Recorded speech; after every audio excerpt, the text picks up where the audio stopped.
Yang kedua adalah minggu lalu saya menyampaikan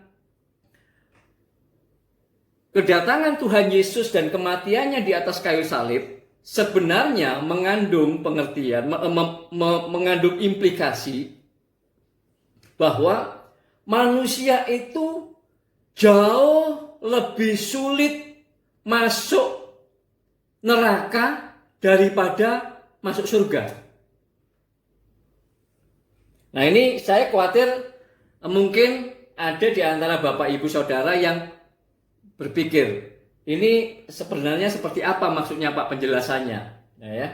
Nah, begini Bapak Ibu Saudara. Ketika manusia jatuh dalam dosa dan kemudian Allah itu memiliki rencana untuk menyelamatkan manusia, kemudian dia mengutus putra tunggalnya, Tuhan Yesus, untuk kemudian lahir ke dunia menjadi sama dengan manusia, dan kemudian dalam kemanusiaannya dia taat sampai mati di kayu salib menebus dosa manusia. Itu bukanlah perkara yang simple, itu perkara yang luar biasa. Ya. Allah tidak memiliki plan B, ya, untuk penyelamatan manusia. Inilah rencana Allah.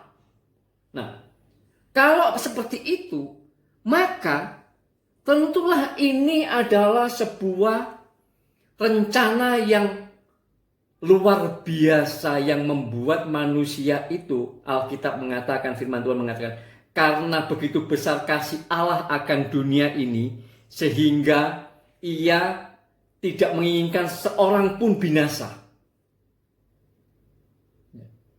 Lewat rencana Allah, penyelamatan Allah melalui Yesus Kristus ini. Nah, ini aja sudah mengindikasikan bahwa Allah itu menghendaki setiap manusia itu kalau bisa selamat masuk surga. Dan memang Tuhan Yesus itu mati bukan cuma untuk orang Kristen. Dia menebus, mengangkut dosa dunia. Seluruh dosa dunia dari manusia pertama sampai manusia yang terakhir dia angkut. Nah, ini membuat sebenarnya manusia itu lebih sulit masuk neraka daripada masuk surga. Kalau manusia itu sungguh-sungguh memperhatikan nuraninya. Nah, ini Bapak Ibu ya, perhatikan baik-baik ini. Memperhatikan nuraninya. Karena kepada setiap manusia, ketika Tuhan Yesus datang, kalau bangsa Israel itu diberi hukum Taurat, maka kepada manusia semua, baik di luar bangsa Israel, itu hukum itu sudah dituliskan di dalam hati.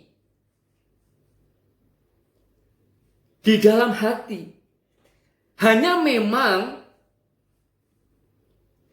karena ketidakmampuan manusia, sehingga manusia itu dikatakan selalu cenderung untuk berbuat dosa. Tetapi lahirnya agama-agama yang di dalam agama-agama itu memiliki kitab suci, ya, memiliki hukum-hukum.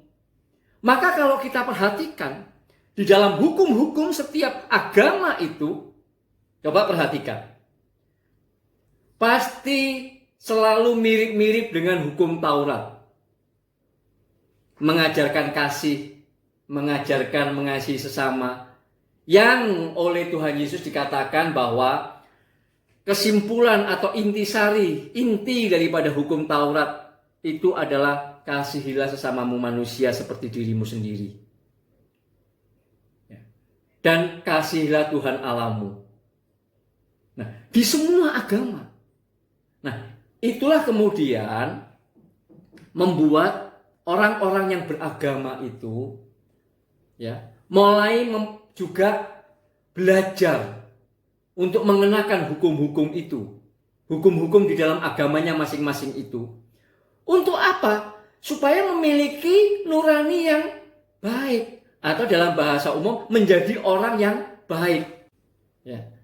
Nah, kenyataan ini di dalam agama-agama yang lain di luar Kristen, itu sesungguhnya membuat orang yang mau memperhatikan kepada nuraninya, agama apapun lah dia, itu bisa menjadi orang baik, bahkan sangat baik, dan itu cukup bisa membawa orang itu berkesempatan untuk bisa sampai ke surga. Kalau keselamatan itu dipahami sampai di titik tiba atau sampai ke surga. Karena keselamatan buat orang percaya berbeda. Ya Bapak Ibu. Nah, makanya menjadi lebih sulit orang untuk masuk neraka. Menjadi lebih sulit orang untuk masuk neraka. Karena untuk masuk neraka, orang harus menolak hati nuraninya.